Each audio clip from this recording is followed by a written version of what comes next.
Hello everyone, in this video I'll be showing you an OP phase familiar build for leveling Vex in Borderlands 4. Trouble can do a ton of damage, he can get extra lightning damage on his attacks, and he's a very powerful creature that we can basically make immortal using the right setup, which we'll be covering in this video. The best part about this is Trouble can literally solo pretty much the entire game. You just have to walk around, let your kitty do a bunch of damage, and it's actually pretty fun too because it's hands-on. If you want to go after targets yourself, your Trouble can mark them for you, allowing you to do 50% more damage to the enemies, which is just absolutely powerful. So we'll be covering all of that in this video.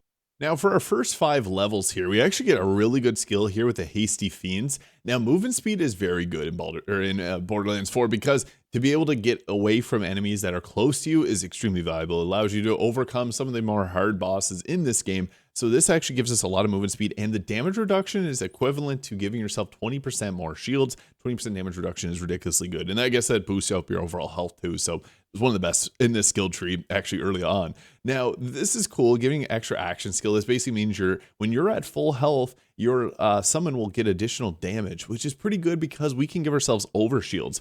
This gives us extra kinetic damage, which is okay, and this one restores the missing action skill duration. It's the wording here, the missing skill duration. So this is whenever you have your action skill out, and it helps out with recovering that, which is nice. But I think that this one actually ends up being better. So we're going to take 2 points in the Blood is Magic for additional 7 or 14% damage on your action skill when your health is full, which we'll have often. Now level 5 through 10, I like the Blink Strike here, but you can go with the Violent Outburst here. It's dependent on your own personal playstyle. I find both of these are a powerful skill, but we get better ones later on.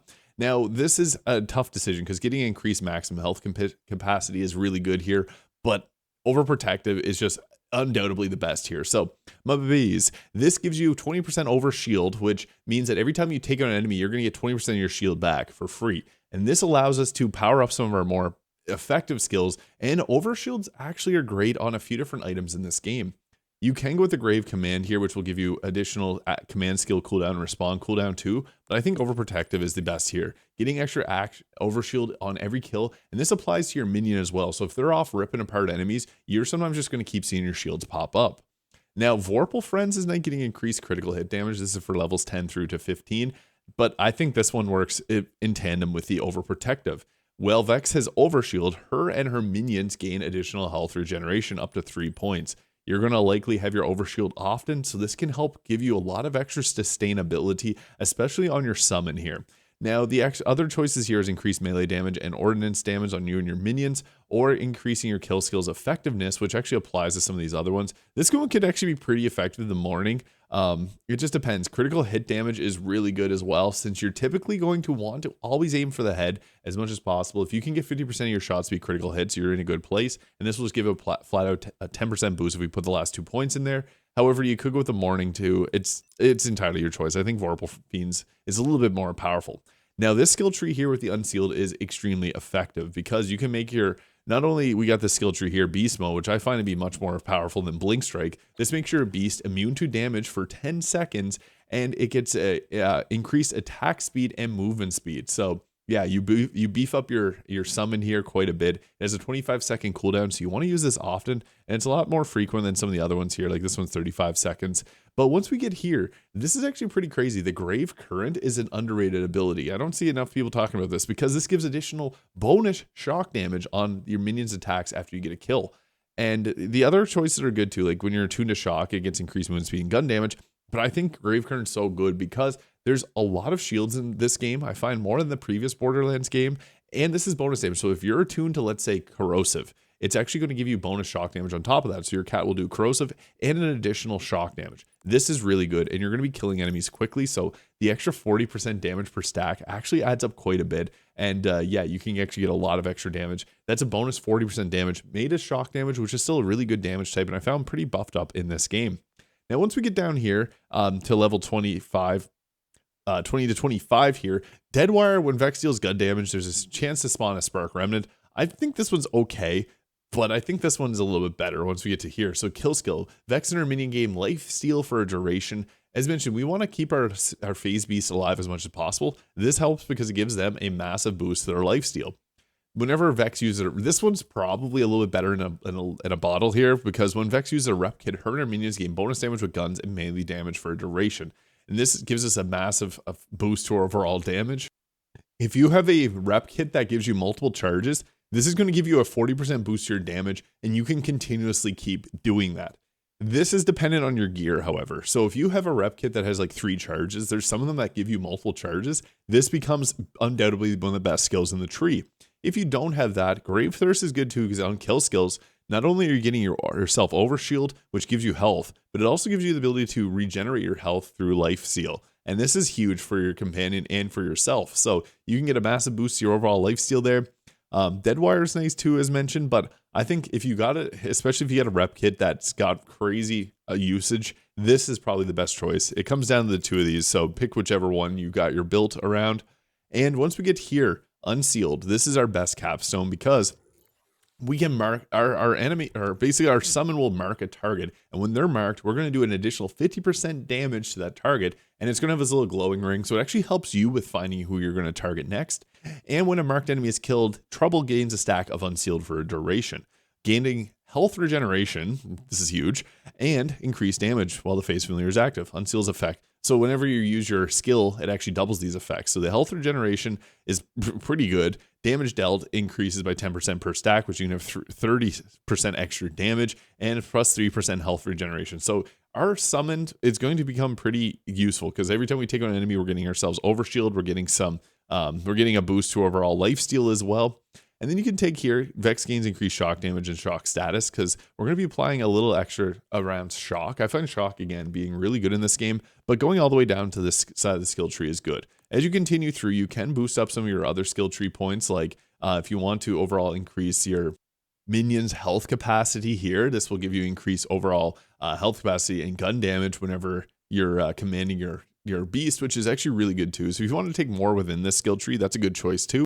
Now, if you're going to continue leveling up, there's actually a really nice skill over here with Corporeal.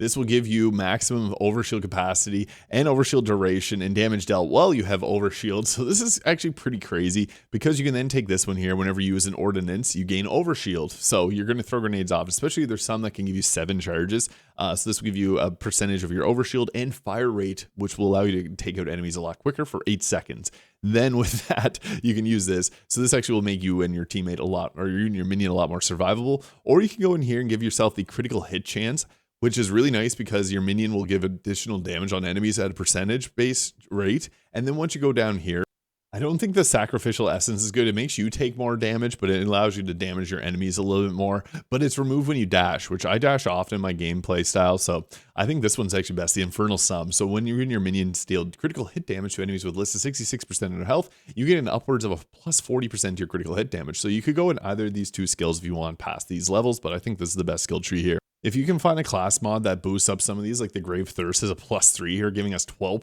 lifesteal per stack. So that can get multiplied pretty quickly, and then your companions will get a ton of lifesteal as well. So yeah, this one's actually really good, especially with Grave Thirst being such a powerful skill for survivability. That is utilizing this skill tree, or this quest, or this item here, the Siren Class Mod. When Vex has maximum health, her lifesteal partially applies to shields. This gets crazy again. When Vex has maximum shield, her lifesteal partially grants overshield. So this class mod in particular pairs very well here because with this, you're going to be gaining overshield quite a bit, which also heals you and gives you more damage. It applies a lot of benefits to ourselves. I also like to have this type of grenade with a pulling augment here because it can pull enemies in and it keeps them up in the air where your phase beast can go around attacking them really easily. So this just sets them up for success. I like using Malawan weapons because they're going to give you extra boost to your elemental damages, so that's great too, and really best available shield. And I like to have at least one shock weapon, preferably an SMG. I like this one here. It's got an insane damage output with a shock, and it also has radiation, which I think works well here, but you want to look for you don't need the class mods. They're a nice benefit. Like this isn't perfect, but if you can find one like this, you're going to have a good time with this build. Now, when it comes to combat, we really want to focus on using shock-based weapons. Obviously, that's going to be great against anything that has a shield, but you're going to see here that it's going to mark targets with this little ring around them. So whenever you see this marked status here, we want to go right after them. You can then press your action skill here to make Trouble go into a beast mode, which increases overall attack speed here, and you're going to see it shreds through enemies. I like when it applies this weakness onto an enemy that's got a lot of health, because then it gives you an extra 50% damage. And it's nice because then it's just going to keep popping this around to different targets, which is just really useful. So Strong Cold-Hearted one here is getting shredded, even though we don't have anything that's super powerful against it. And our Phase Familiar unfortunately went down there. Anytime that it goes down, you can always use your skill there, bringing her back into the fight. So that's a great thing about it, is then you can turn it into the badass there. This is, again, not optimal. It's best to switch your summon around to whatever damage type the enemy is weak to and utilize that. But you can see there, the Phase Familiar is super useful because it gives you ranged attacks, close range attacks. It marks the enemy. It gives you overshield. You can see there, we have a ton of overshield, and it'll get overshield as well. If you take out 5 enemies, it gives it basically an extra health bar, which is insane, which then also heals it. So your Phase Familiar will not go down unless it gets a crazy amount of burst damage, and it actually is really powerful for leveling, especially if you're playing solo. So let me know your thoughts in the comments. Hit the subscribe button below. I hope you have a great day, and I'll catch y'all in the next one.